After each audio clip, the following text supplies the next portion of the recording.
नमस्कार। जय हिंद, जय भारत। भारतीय अवाम ताकत दल अपने भारतीय भाई बहनों अर्थात अपने देश भारत की जनता अर्थात अपने भारतीय अवाम से भारतीयता आधारित आपसी श्रद्धा, भारतीयता आधारित आपसी स्नेह, भारतीयता आधारित आपसी प्रेम, भारतीयता आधारित आपसी अखलाक मोहब्बत, भारतीयता आधारित आपसी सहयोग, भारतीयता आधारित आपसी सम्मान, भारतीयता आधारित आपसी एकता, भारतीयता आधारित आपसी भाईचारा तथा भारतीयता आधारित आपसी सद्भाव को समझने व उसे आत्मसात करके वैसा ही और उसी अनुसार आचरण एवं व्यवहार करने हेतु और इसके पूरे देश में प्रचार प्रसार करने हेतु और इसकी अहमियत और महत्व को प्रत्येक देशवासी को समझाकर उसे अपनाते हुए वैसा ही और उसी अनुसार आचरण एवं व्यवहार करने हेतु और समूचे देशवासियों को अपना ही भारतीय भाई बहन मानकर, समझकर, अपनाकर उनके साथ वैसा ही और उसी अनुसार आचरण एवं व्यवहार करने हेतु सतत, सदैव और हमेशा अदब के साथ, आदर के साथ अर्ज करता है, विनती करता है। कल एक वीडियो देखा गया और शायद कुछ लोगों ने सुना भी होगा। एक बहुत पहले एक एसडीएम सब डिविजनल मजिस्ट्रेट महिला थी, उनका नाम था दुर्गा शक्ति नागपाल और नोएडा में शायद वो तैनात थी और उनका एक इंटरव्यू, इनका एक साक्षात्कार के जरिए वो अपने अनुभव को साझा कर रही थी कि कैसे उनका संघर्ष जो है ये सैंड माफिया यानी बालू जो खोदने का जो एक माफिया एक बहुत बड़ा गिरोह रहता है, उससे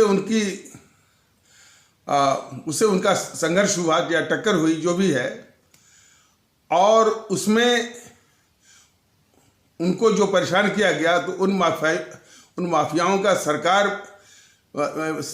में मतलब ऐसे राजनीतिक दल जिनकी सरकार है, कितनी उनकी पकड़ होती है, कितना होल्ड रहता है, कितना वर्चस्व बोलबाला रहता है कि एक और तो वो एसडीएम जो है उन माफियाओं से संघर्ष कर रहा था और दूसरे जो है उसको इन सबों ने सस्पेंड करवाया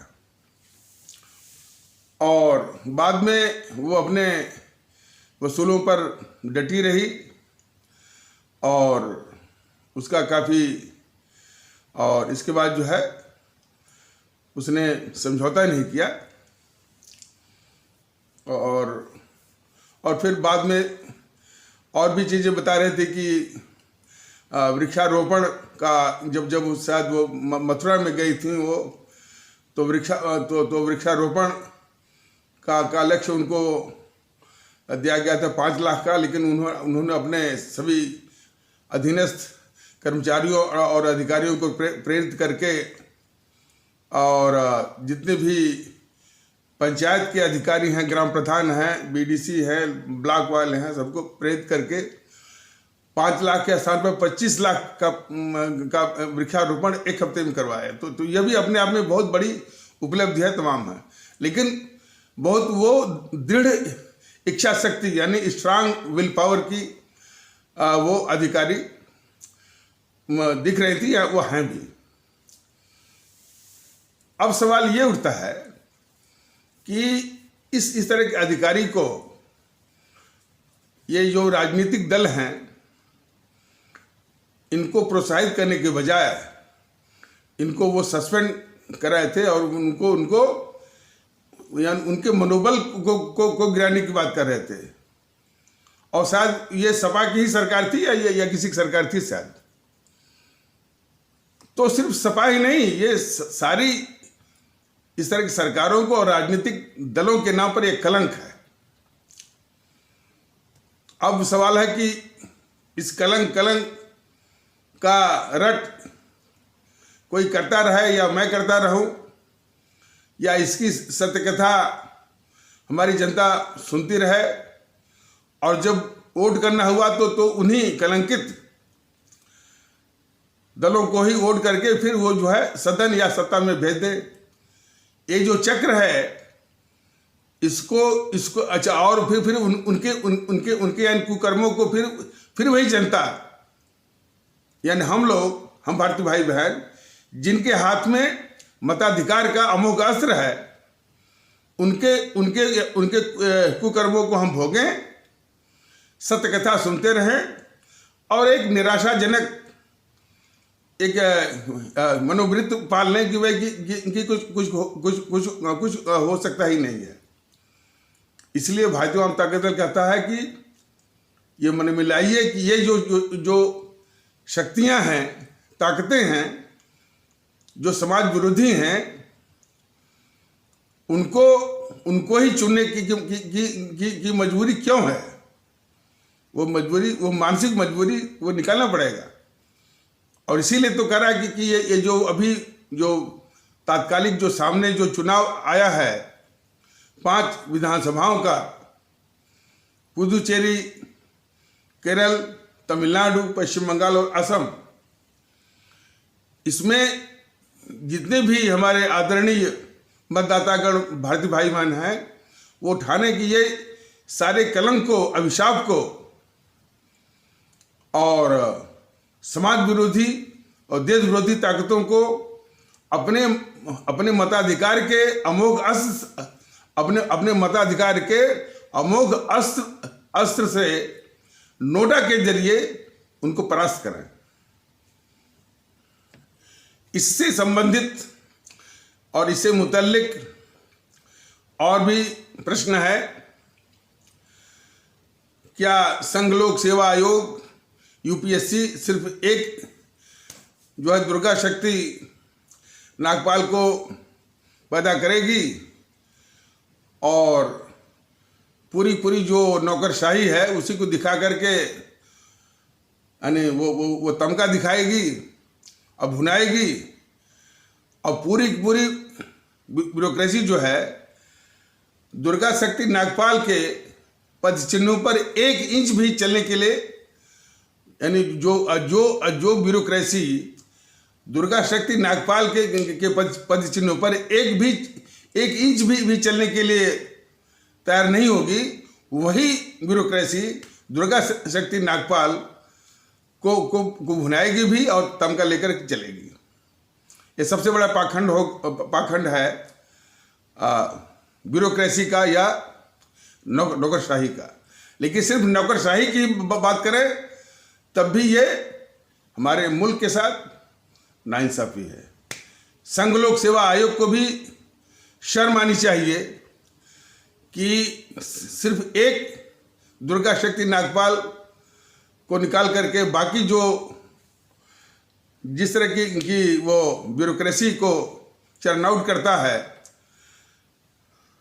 ये खुद उसको सोचे कि आज वो इस देश के लिए एसेट बनने के बजाय एक बहुत बड़ी लायबिलिटी बन गए हैं, बहुत बड़े बोझ बन गए हैं। तो इसकी पूरी जिम्मेदारी संघ लोक सेवा आयोग की होती है, और वो मंथन करे कि आखिर इस समस्या का निदान कैसे हो सकता है। इसके विषय में पिछले एपिसोड में बताया गया था कि नैतिक शिक्षा का पाठ्यक्रम जो है वो हमारे जो बेसिक शिक्षा है, जो हमारे वो मौलिक जो शिक्षा में इसे नैतिक शिक्षा का समावेश होना चाहिए, जो कि इस समय जो भी है वो दिखावटी रूप में है, कृत्रिम रूप में है, आडंबर और आडंबर के रूप में है, पाखंड के रूप में है। जबकि होना चाहिए कि वो नैतिक शिक्षा सच्चे अर्थों में हो। और उस नैतिक शिक्षा के भी विषय में बताया गया था कि जो उसे तो हमारी ये देश की पावन धरती संत महात्माओं की है, तो सबकी बातों को समावेश करना तो संभव नहीं है। लेकिन जो इधर हाल के 5-6 वर्षों के जो संत हैं और बहुत ही व्यवहारिक संत मतलब कि जो रोजमर्रा की जिंदगी में काम आने वाले कुछ ऐसी माने नेक बातें और नेक रास्ते बताते हैं कि आप अपना रोजमर्रा की जिंदगी दैनिक जीवन निर्वहन करते हुए भी अपने आचरण और व्यवहार को शुद्ध कर सकते हैं, अपनी आत्मा को शुद्ध कर सकते हैं, अपने विचारों को भी जो है शुद्ध कर सकते हैं और अपने परिवार, अपने समाज, अपने देश का भी भला कर सकते हैं। तो इस तरह के संत हैं जो कि व्यवहारिक जीवन के क्षेत्र के लिए भी उन्होंने रास्ते दिखाए हैं। तो उन व्यवहारिक संतों में, महात्माओं में ये नानक का और मैंने गुरु नानक का, कबीरदास का, रामकृष्ण परमहंस का और संत रविदास का उल्लेख जो है वो विशेष रूप से है। और फिर इसके बाद तुलसीदास, सूरदास, रहीमदास और असखान, इन लोगों की जो रचनाएं हैं वो भी इन्हीं लोगों के उपदेशों को पुष्ट और पल्लवित करती हैं और उसको स्ट्रेंथन करती हैं। तो उन जो है यानी उन महात्माओं की एक 2 लाइन जो कि मानवता केंद्रित हों, यानी ह्यूमन सेंट्रिक विचारों का संकलन, एक कलेक्शन करके, और इन जो अभी कभी की बात कही गई कि तुलसीदास हैं, रहीमदास हैं, सूरदास हैं और रसखान हैं, इनकी जो है मानवता केंद्रित जो है उनकी जो रचनाएं हैं उसका एक संकलन। तो ये नैतिक शिक्षा का एक भाग होगा। दूसरा भाग होगा कि हमारे देशभक्त और अमर शहीदों का, जो कि परम आदरणीय राष्ट्रभक्त शिरोमणि नेताजी सुभाष चंद्र बोस और ये शहीद आजम भगत सिंह, अमर शहीद चंद्रशेखर आजाद, अमर शहीद अशफाक उल्लाह, अमर शहीद खुदीराम बोस, अमर शहीद सुब्रमण्यम भारती, अमर शहीद श्रीमती रानी लक्ष्मीबाई, अमर शहीद श्रीमती रानी चंद्रमा, अमर शहीद श्रीमती रानी गडिलियो, इनके भी जो है ये जीवन वृत्ति, लाइफ हिस्ट्री और बाबा साहब के कुछ उपदेश मानवता केंद्रित वाले। तो इस तरह एक संकलन जो है बनाने की जरूरत है। और जो हमारी जो बेसिक एजुकेशन है या प्राइमरी एजुकेशन है या हमारे जो है प्राथमिक शिक्षा है, उसमें डालने की जरूरत है। और जो रोजगार दफ्तर हैं, एम्प्लॉयमेंट एक्सचेंजेस हैं, उनमें वही अभ्यर्थी पंजीकृत किए जाएं, रजिस्टर्ड किए जाएं, जो कि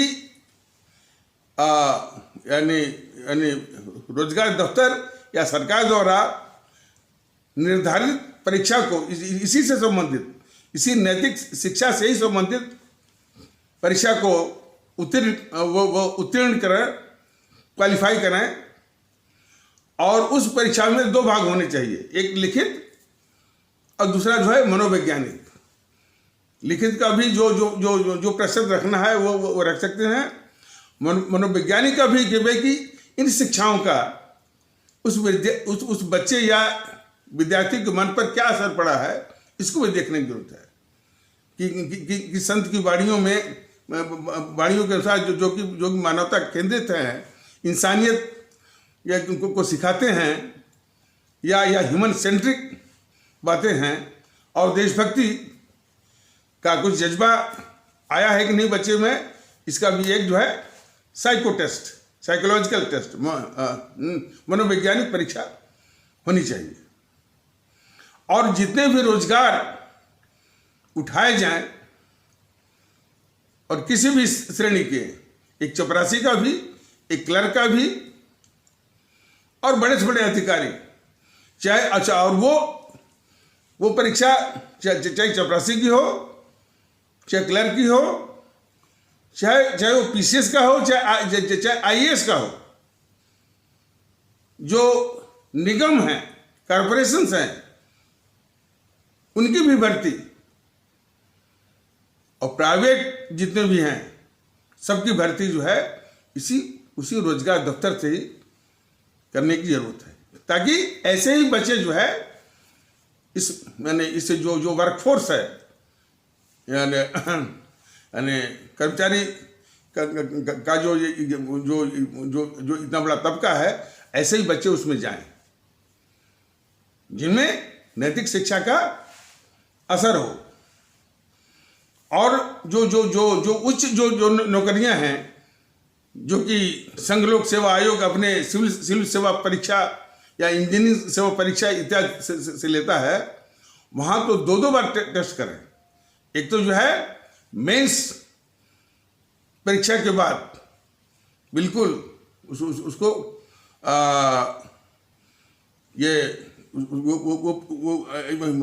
बल्कि ये प्रीलिम में एक पार्ट बना दें उसका, और फिर उसका साइको टेस्ट जो उसको प्रीलिम को क्वालिफाई करते हैं, तो वो साइको टेस्ट को भी क्वालिफाई करें। और फिर जब वो मेंस क्वालिफाई करते हैं, तो इंटरव्यू के पहले फिर जो है एक रिगरस, थोड़ा सा और सघन परीक्षा, और सिर्फ उसकी साइको टेस्ट। तो इस तरह की मानसिकता वाले ही जो है अभ्यर्थी जो है इन सेवाओं में जाएंगे, जिनमें मानवता वो केंद्रित, और अपने समाज के प्रति जिम्मेदारियों का आभास कराने वाला, जो एक नैतिक आचरण का समावेश रखने वाले, और देशभक्ति के जज्बे का भी कुछ अंश रखने वाले अभ्यर्थी ही जो है इन सेवाओं में जाएंगे, तब जाकर के इसका निदान होगा। संघ लोक सेवा आयोग यूपीएससी सिर्फ सिविल सर्विसेज एग्जामिनेशन के मेंस के जनरल स्टडीज के जितने जो प्रश्न पत्र होते हैं, पेपर्स होते हैं, उनमें एक एथिक्स का पेपर डाल देने से ही जो है उन अभ्यर्थियों में एथिक्स नहीं आएगा, रटनेस नहीं आएगा। इतनी छोटी सी बात जो है संघ लोक सेवा आयोग भी समझ ले।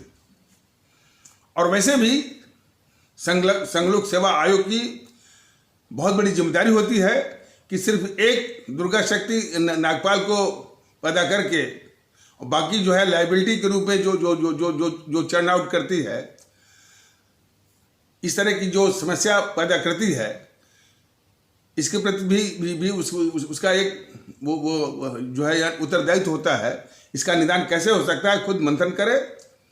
और जहाँ तक भारतीय जनता दल का सवाल है, जब भी अपने आदरणीय भारतीय भाई बहनों का आशीर्वाद होगा, सत्ता का उपकरण मिलेगा, संघ लोक सेवा आयोग को अच्छे तरीके से समझा के बुझा करके अनुशासित करके इस तरह की व्यवस्थाएं वहां करेगा कि समाज के प्रति, मानवता के प्रति और देश के प्रति जिम्मेदार अभ्यर्थी ही जो है वो ब्यूरोक्रेसी में जाएंगे, और एक नहीं सब के सब जो है दुर्गा शक्ति नागपाल की तरह होंगे। तो ये विषय थोड़ा सा बहुत लंबा है और इस पर अलग से मैंने जो ब्यूरोक्रेसी के विषय में भी और भी बातें, यदि वक्त आएगा, मौका आएगा और इस तरह के अवसर आएंगे तो उनके सामने ये बताने की आवश्यकता है। लेकिन इसके लिए ईमानदारी से वो चिंतन करें, मंथन करें सभी संबंधित पक्ष इसमें।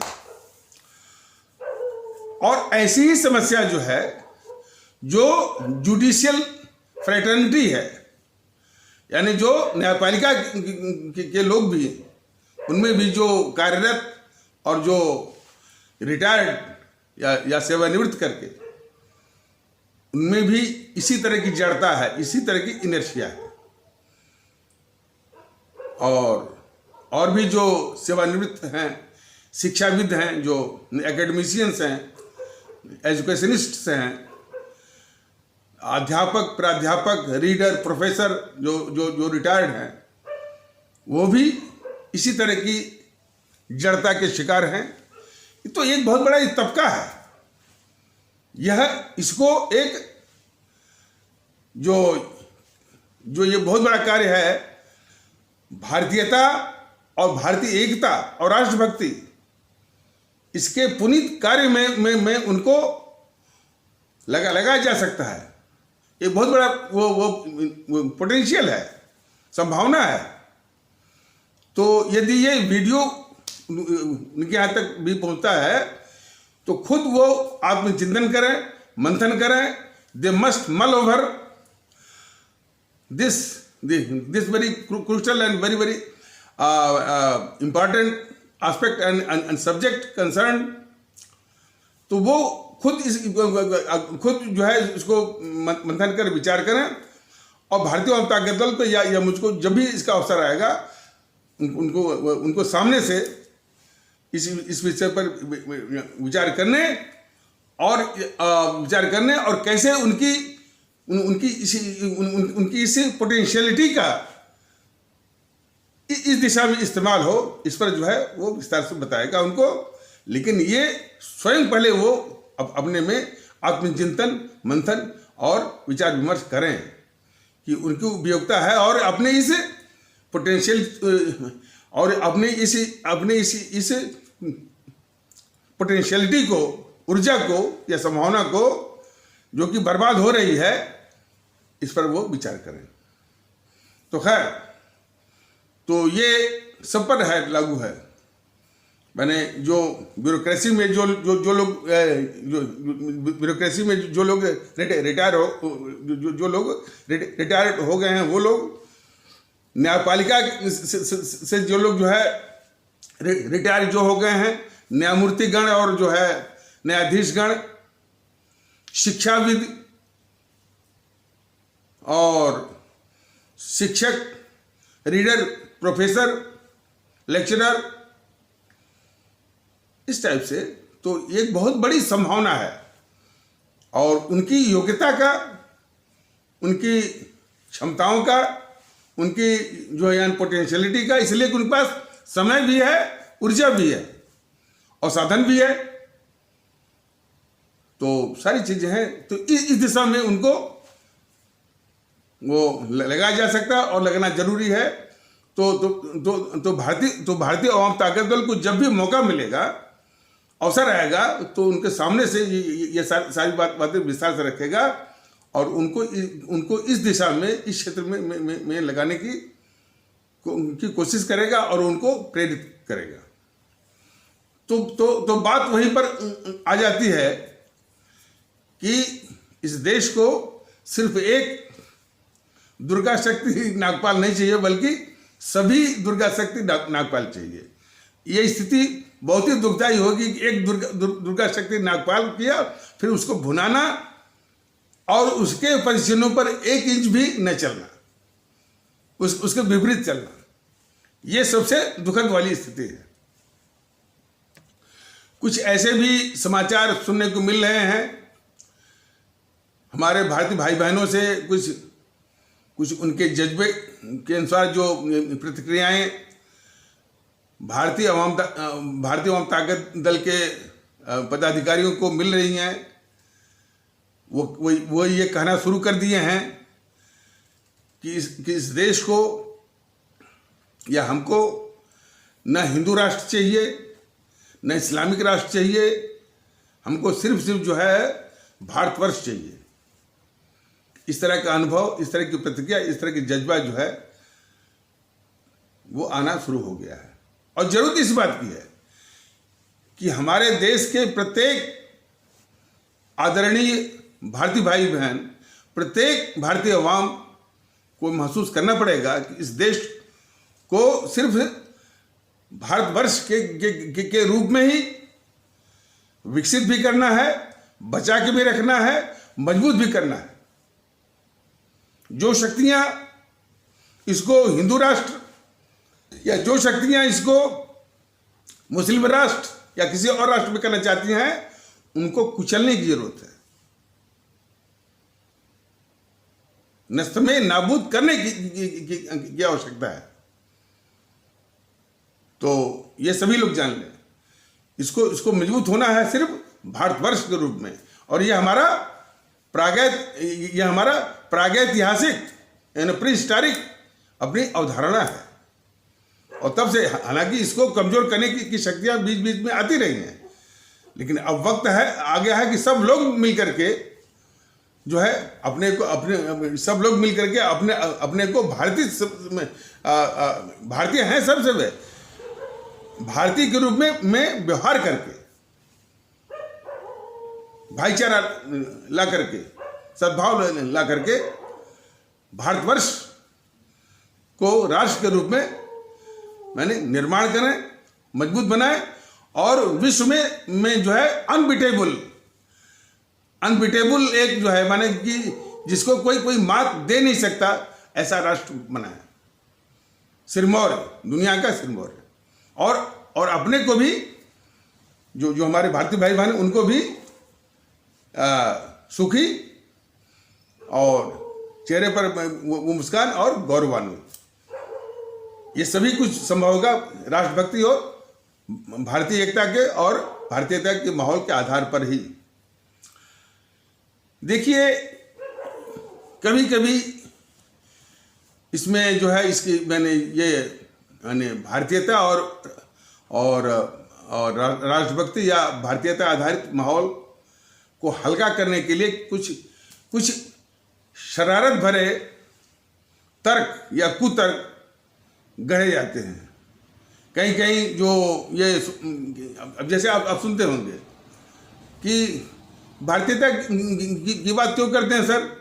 अरे हाँ, हम लोग सब लोग जो है वो हिंदू मुस्लिम जो है वो मिल के रहते हैं सब लोग, यानी कोई वो झगड़ा नहीं है। इस तरह का तर्क जो है बहुत ही घातक है। भारतीय जनता दल कह रहा है कि भाई आपको हिंदू मुस्लिम के रूप में नहीं रहना है, आपको भारतीय के रूप में व्यवहार करके रहना है। ये नहीं कहना कि हिंदू भी साथ में है और मुस्लिम भी साथ में है और सब लोग मिल के रहते हैं। और क्या मिल के रहते हैं कि छोटी छोटी बातों पर भेद विभेद और नफरत की चिंगारी जो है वो फूटती रहती है। तो इन तर्कों से भी जो है वो सावधान, इन कुतर्कों से कि साहब अरे यहाँ तो वो सब लोग मिल के रहते हैं, सभी हिंदू मुस्लिम सिख ईसाई सब, और वो भारतीयता की आवश्यकता नहीं है। ये बहुत ही खतरनाक जो है, इस तरह का इसी के आसपास आपको वो कुतर्क मिलेंगे। जरूरत इस बात की है कि सबको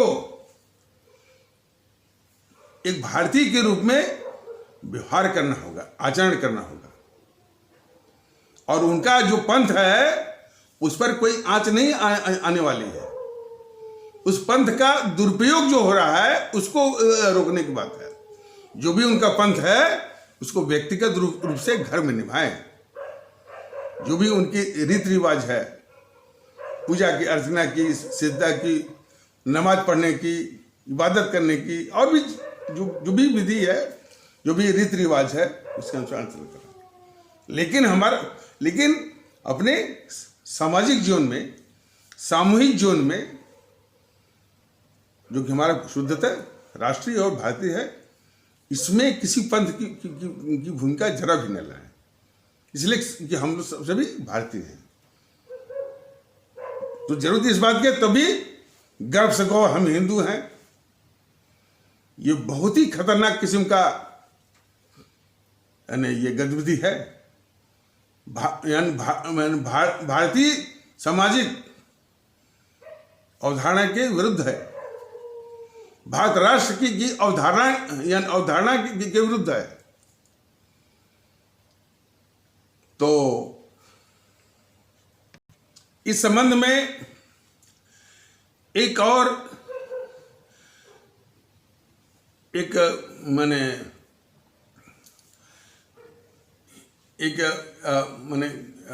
कथन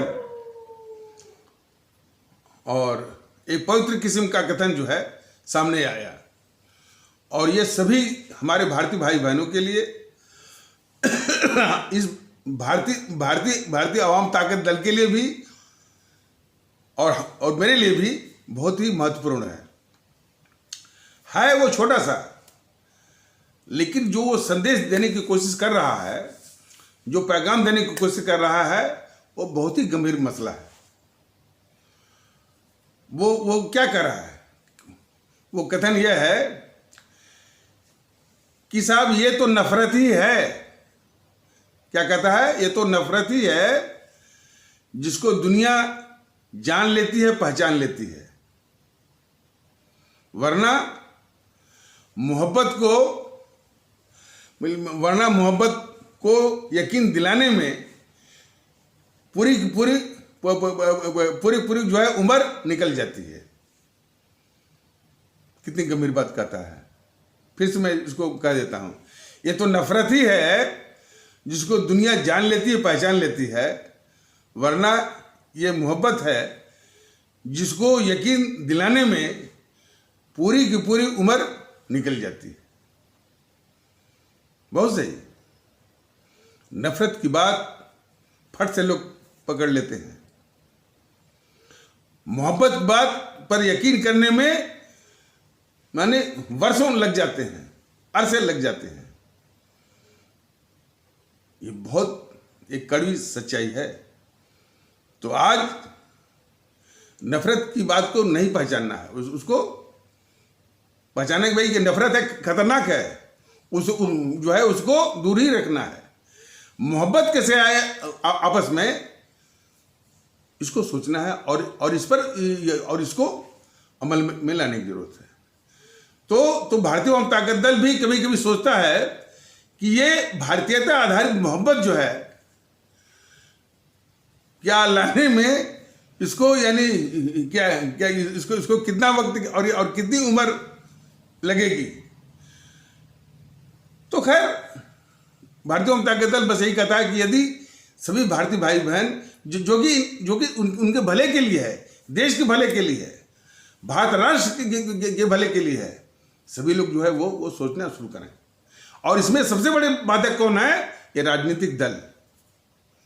राजनीतिक दल यदि काबू में आ गए तो उसी अनुसार जो हमारी जो ब्यूरोक्रेसी है, जो बौद्धिक वर्ग है, जो मीडिया है, और जो कर्मचारियों का इतना बड़ा जो है वो बहुत बड़ा एक समूह है, सब कुछ जो है उसी दिशा में ढाला जा सकता है।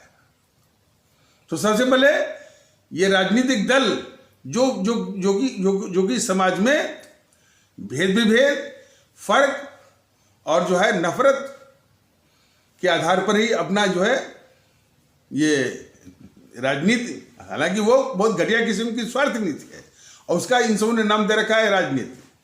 और फिर उसी के आधार पर उसी तरह की गणित लगा करके समाज में खंड खंड करके जातियां जातियों में भी उपजाति, जैसे बीजेपी क्या है, बीजेपी कहते हैं ना कि हम वो जातिवाद नहीं करते हैं, लेकिन वो ओबीसी में भी तोड़ करके, ओबीसी में ये यादव को अलग करके, ओबीसी में जो जो जो अध पिछड़ा फलाना पिछड़ा करके, इस तरह का वो भी बहुत घटिया किस्म की वो राजनीति करती है। तो ये जितनी भी पार्टियां हैं ये समाज विरोधी हैं, देश विरोधी हैं। इनको भारत राष्ट्र के समाज में रहने का हक नहीं है, अधिकार नहीं बनता है। लेकिन ये सिर्फ हम कह दें या कोई भी कह दे, इससे काम नहीं चलेगा। मताधिकार का अमोघ अस्त्र आपके हाथ में मिला हुआ है, और इनको इसका एहसास करा दीजिए कि भाई ऐसी ताकतें भारत राष्ट्र में या भारतवर्ष रूपी राष्ट्र में अब नहीं रह सकती हैं। तो यही वक्त आया है इसका आगाज, इसकी शुरुआत जो ये 5 विधानसभाओं के चुनाव हैं उनमें आप दीजिए। और इस संदेश को अब जैसे कल एक जो है पहला चरण जो है वो शुरू होने वाला है, तो हमारे सभी आदरणीय मतदातागण, भारतीय भाई बहन, पुदुचेरी के, तमिलनाडु के, केरल के और असम विधानसभा के और पश्चिम बंगाल और पश्चिम बंगाल विधानसभा के, ये सारी शक्तियों को नष्ट में नाबूद करें मतपेटी पर।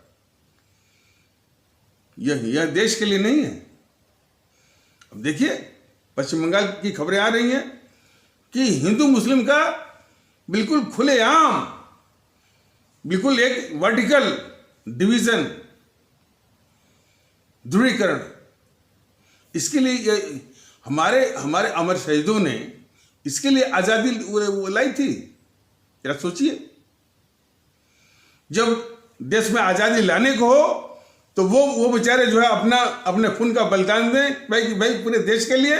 जब आजादी मिल जाए तो फिर इन शक्तियों को हम पाल रहे हैं, और हमको सिखाया जा रहा है कि नहीं भाई तुम भारतीय नहीं हो, तो तुम हिंदू हो, तुम मुस्लिम हो। तो अब इन शक्तियों को पहचानिए, और जो है यदि सिर्फ मुंह से कहा जाएगा तो ये मुंह से मानने वाले नहीं है। वोट की चोट सबसे बड़ी इनको लगती है।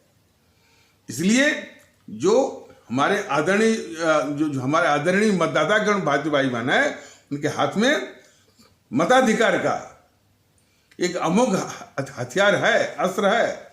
उससे इनको एहसास कराइए कि आप जैसी ताकतों के लिए भारत में कोई जगह नहीं है। कैसी ताकतें जो इस समाज को तोड़ती हैं। ये खबर मिली है कि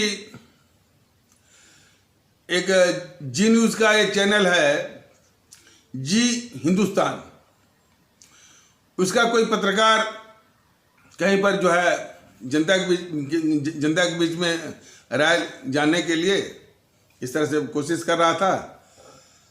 तो कुछ जनता जो है तैयार हो रही थी कि भाई अपना पूरा गांव जो है वो नोटा के लिए तैयार हो रहा है।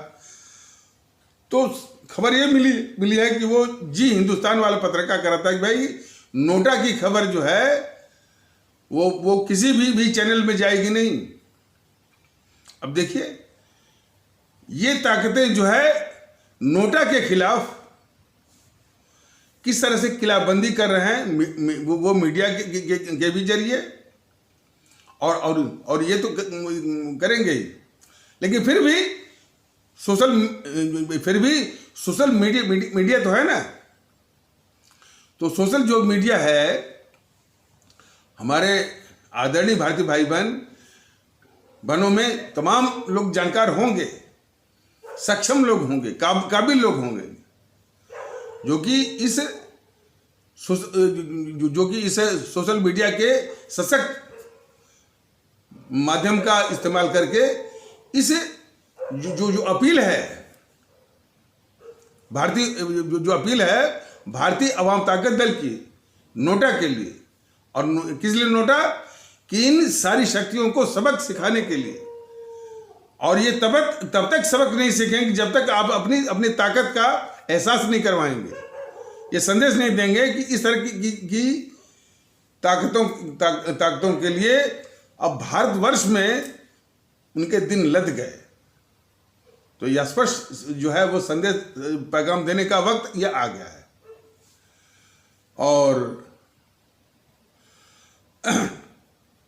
और अभी ये संदेश अभी पहुंचा नहीं है। केरल में भी वो जो वाम दल है, सुनने में आ रहा है कि फिर से वो सत्ता में आ रहे हैं। अब वाम दल इस देश के लिए अभिशाप है। मुस्लिम लीग, अब देखिए जब देश का विभाजन हुआ तो इसमें देश को बांटने में ये दो बड़े अपराधी, ये जवाहरलाल नेहरू और मोहनदास करमचंद और मोहनदास करमचंद गांधी, और फिर ये मुस्लिम लीग का ही ये पूरे कांग्रेस वाले जो है मुस्लिम लीग को ही जो बदनाम करते थे कि मुस्लिम लीग ने ही जो है वो देश को बंटवाया। यानी उनके वर्जन के अनुसार, उनके कथन के अनुसार, उनके तर्कों के अनुसार, जेएनपीसी के तर्कों के अनुसार कि भाई देश को नेहरू ने नहीं बंटवाया, गांधी ने नहीं बंटवाया, ये मुस्लिम लीग ने बंटवाया। लेकिन उनके इसे यानी कुतर्क का दोगलापन देखिए कि फिर उसी मुस्लिम लीग से वो गठबंधन करते हैं, सरकारें चलाते हैं। बस उन्होंने धूर्तता क्या की है कि वो जो है उस मुस्लिम लीग का नाम में वो जोड़ दिया है इंडियन मुस्लिम लीग। तो देखिए देश को तो निश्चित रूप से बांटने वाला जो है वो गद्दार नेहरू और गद्दार मोहनदास करमचंद गांधी थे। लेकिन जो ये कुतर्क गढ़ते हैं, ये जेएनपीसी के जो सभा सालार हैं कि नहीं नेहरू नहीं, वो मुस्लिम लीग ने। अब इनके कुतर्कों का असलियत भी देश तो जाने कि देश विभाजन के लिए जो कांग्रेस या जो जेएनपीसी जिस मुस्लिम लीग को जिम्मेदार मानती थी, फिर उसी के साथ मिलकर के जो है वो गठबंधन बना रही है और सरकार भी चलाती है।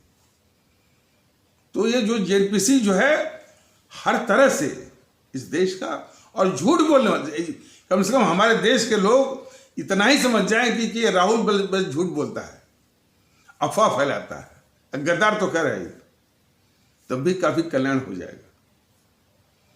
और ये टीएमसी जो है उसी जेएनपीसी का ही एक हिस्सा है।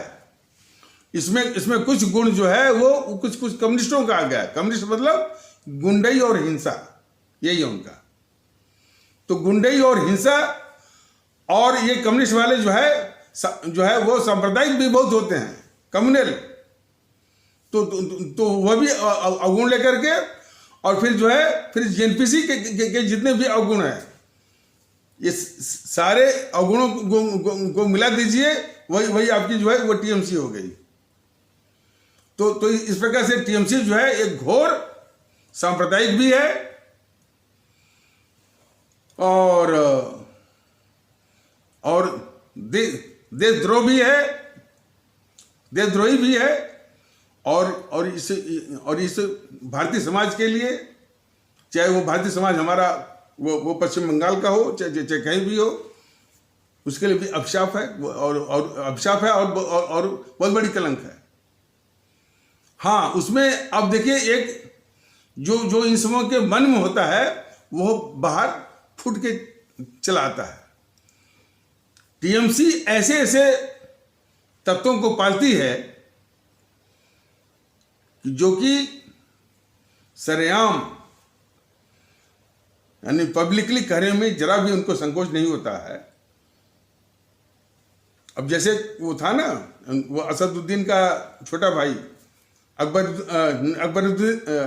अकबरुद्दीन है ना, अकबरुद्दीन ओवैसी, क्या बोला था एक बार कि सिर्फ 15 मिनट के लिए जो है पुलिस सेना को हटा लीजिए तो हम जो है पूरी मार्केट मचाएंगे।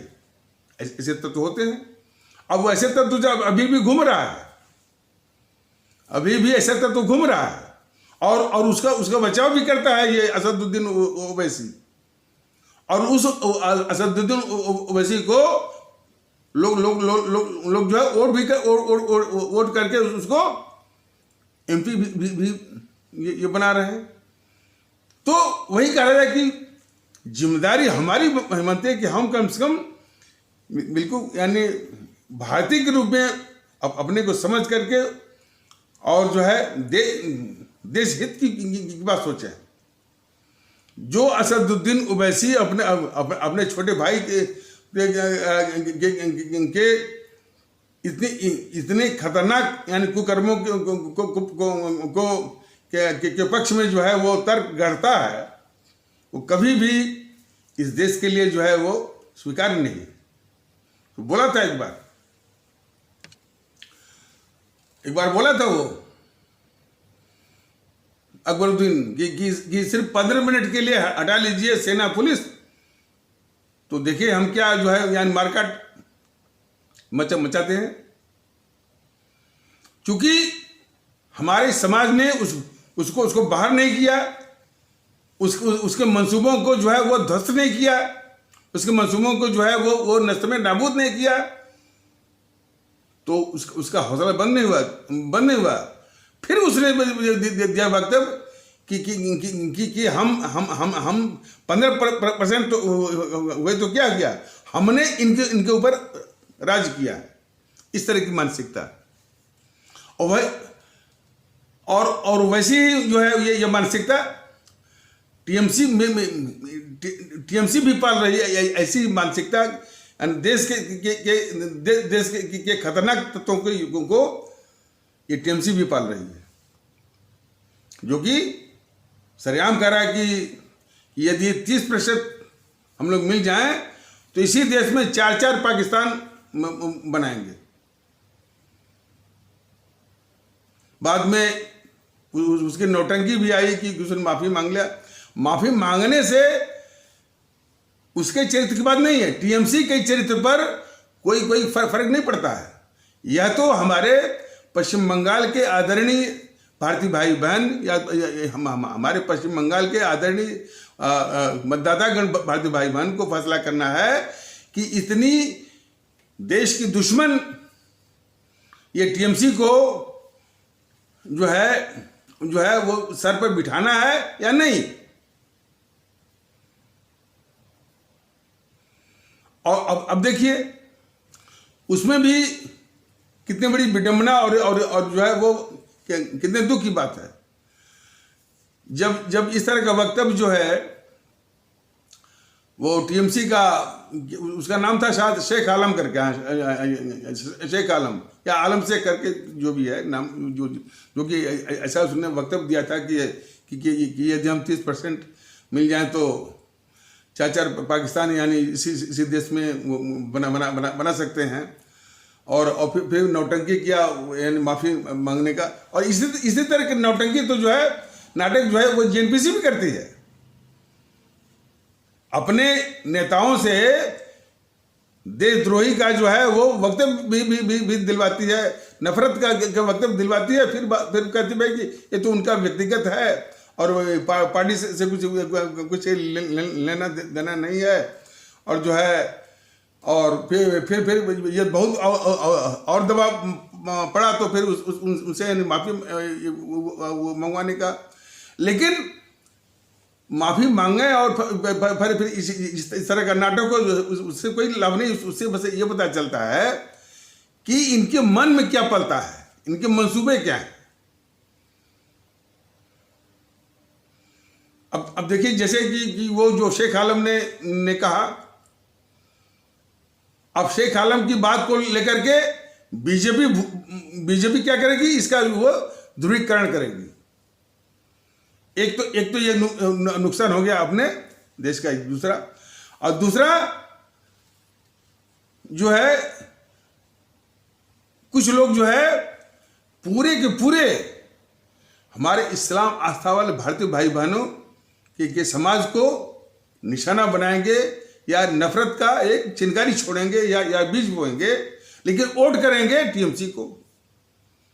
जरा इसको समझिए, ऐसे लोगों की तादाद होगी जो कि वोट तो करेंगे टीएमसी को और निशाना बनाएंगे पूरे इस्लाम आस्था वाले भारतीय भाई बहनों के समाज को, या नफरत के बीज बोएंगे, चिनगारी छोड़ेंगे, ऐसी बातों को बढ़ाएंगे। तो यह भी मानसिकता जो है वो कितनी घातक है। जबकि टीएमसी को समाप्त करने की आवश्यकता है, कि टीएमसी ने ऐसे तत्वों को पाल रखा है। जब भी ये, जैसे वो बोला था ना, वो कोई इमरान मसूद सहारनपुर वाला, कि इस मोदी को बॉडी हम काट देंगे, तो इमरान मसूद के इस वक्तव्य पर बस नफरत, किसके नफरत के, इस्लाम आस्था वाले भारतीय भाई बहनों के समाज के खिलाफ। और जो लोग बनाते निशाना, वही लोग जो है वोट भी करते हैं इस कांग्रेस को। तो यह भी एक दोहरी मानसिकता जो है देश को इन्हें काफी नुकसान करती है। तो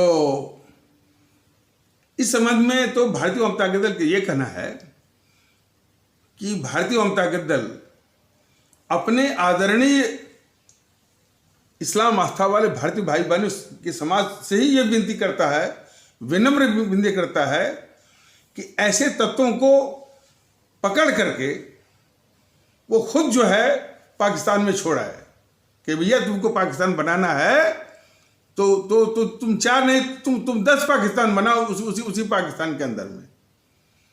ये दायित्व, ये जिम्मेदारी भारतीय जनता दल अपने आदरणीय इस्लाम आस्था वाले भारतीय भाई बहनों के समाज को ये जिम्मेदारी देता है। आज या कल जितना जल्दी कर सकें, चाहे वो शेख आलम हो, चाहे वो अकबरुद्दीन ओवैसी हो, या उनको डिफेंड करने वाले ये असदुद्दीन ओवैसी हो, इनका इलाज करने की जिम्मेदारी जो है हमारे आदरणीय इस्लाम आस्था वाले भारतीय भाई बहनों की समाज की ही है, कि उसको वोट देने के बजाय उनका इलाज करें हो। और इसी प्रकार का जो नफरत फैलाते हैं हिंदू सनातन में, अब देखिए, अभी इन सब वो वक्तव्यों से जो ये गिरोह है, कि उस गिरोह का नाम लेने से हमेशा ये परहेज करता है भारतीय जनता दल, लेकिन भारतीय जनता दल की मजबूरी ये होती है कि जब तक वो संदर्भित नहीं होगा तो लोग वो जाने कैसे। अब शेख आलम की बात को लेकर के, या कभी कभी जो है अकबरुद्दीन ओवैसी की बात को लेकर के, यही तो खुराक मिलती है पुष्पेंद्र कुलश्रेष्ठ जैसे लोगों को, उन्हीं को ताकत मिलती है। और ये बड़ा विचित्र किस्म का गिरोह है। पुष्पेंद्र कुलश्रेष्ठ जो है जो गैंग है, बहुत ही विचित्र किस्म का है। वो थोड़ा नेहरू के विषय में भी बोल देगा, थोड़ा जो है गांधी के भी विषय में बोल देगा, लेकिन कभी भी वो नेहरू को गद्दार नहीं कहता है। मोहनदास करमचंद गांधी को गद्दार नहीं कहता है। गद्दार वो किसको बोलेगा? मोरारजी देसाई को, गद्दार किसको बोलेगा? हामिद अंसारी को। तो इतना खतरनाक वो है, वो पुष्पेंद्र कुलश्रेष्ठ, और उसके भी दीवाने हैं। ये सारी मानसिकता जो है राष्ट्रघाती है। जो जिस तरह की फौज बना रहा है ये पुष्पेंद्र कुलश्रेष्ठ जो है, आज जिस तरह की फौज ये तैयार करता है असदुद्दीन ओवैसी, ये दोनों की दोनों जो है वो राष्ट्रघाती हैं। तो इसीलिए भारतीय अवाम ताकत दल का, हिंदू सनातन आस्था वाले भारतीय भाई बहनों के, इसलिए भारतीय अवाम ताकत दल का, हमारे आदरणीय हिंदू सनातन आस्था वाले भारतीय भाई बहनों के समाज से ये विशेष दरख्वास्त विनती है कि इस तरह की जो नफरत जो फैलाने वाला, और वो लाख तर्क दे कि हिंदू राष्ट्र फलाना है जो है, उसको जो है वो हतोत्साहित करें। और उसी प्रकार हमारे ये आदरणीय इस्लाम आस्था वाले जो है भारतीय भाई बहन, अकबरुद्दीन ओवैसी और असदुद्दीन ओवैसी और टीएमसी जैसे लोगों को बिल्कुल हाथोत्साहित करें, और उनको इस चुनावी मौके पर नोटा के जरिए जो है उनको शिकस्त दें, और इस संदेश को आगे बढ़ाएं। अब देखिए, जैसा कि सुनने में आ रहा है कि फिर वो वापस आ रही है, आ रहा है वामदल यहाँ पर केरल में। ये बहुत बड़ा वो दुखड़ा होगा। तो इसलिए जो विभिन्न तरीकों से जो भारतीय अवाम ताकत दल बताना चाहता है कि इन सारी बीमारियों का इलाज आपके पास है, जो मताधिकार का है, जो अमोघ अस्त्र जो है, उसी से इससे ये जितने राक्षस हैं ये परास्त होंगे। और राक्षस किस रूप में? ये हमारे भारतीय समाज की एकता के लिए और उसके अस्तित्व के लिए सब खतरा है। ये हमेशा जो भेद विभेद नफरत इनका है। तो अब वक्त जो है ज्यादा वो सत्य कथा वो सुनने का नहीं है। अब जो है ये निर्णय का समय है। और समझ जाइए कि इस तरह की सोच और इस तरह का वो और इस तरह का डिटर्मिनेशन कि इन शक्तियों से निजात पानी है। यह दूसरी आज़ादी की जंग है ये। और जो कि पहली थी लड़ाई आज़ादी की, उससे ज़्यादा महत्वपूर्ण भी है, ज़्यादा जरूरी भी है, और इसके जो है फार रीचिंग इम्प्लीकेशंस भी हैं। माने इसके दूरगामी आयाम भी हैं और परिणाम भी है। इसलिए भारतीय अवाम ताकत दल का जो अपील है कि सिर्फ नोटा नोटा नोटा और इसके अलावा कुछ नहीं, इस संदेश को जितने भी हमारे आदरणीय मतदातागण भारतीय भाई बहन हैं, इन विधानसभाओं के पुदुचेरी, तमिलनाडु, केरल, असम और पश्चिम बंगाल, वहाँ तक पहुँचवाइए अपने सोशल मीडिया के सशक्त माध्यम के जरिए। तो इन्हीं आवश्यक शब्दों के साथ इस आवश्यक परिचर्चा को यहीं पर विराम दिया जाता है। तब तक के लिए नमस्कार, जय हिंद, जय भारत।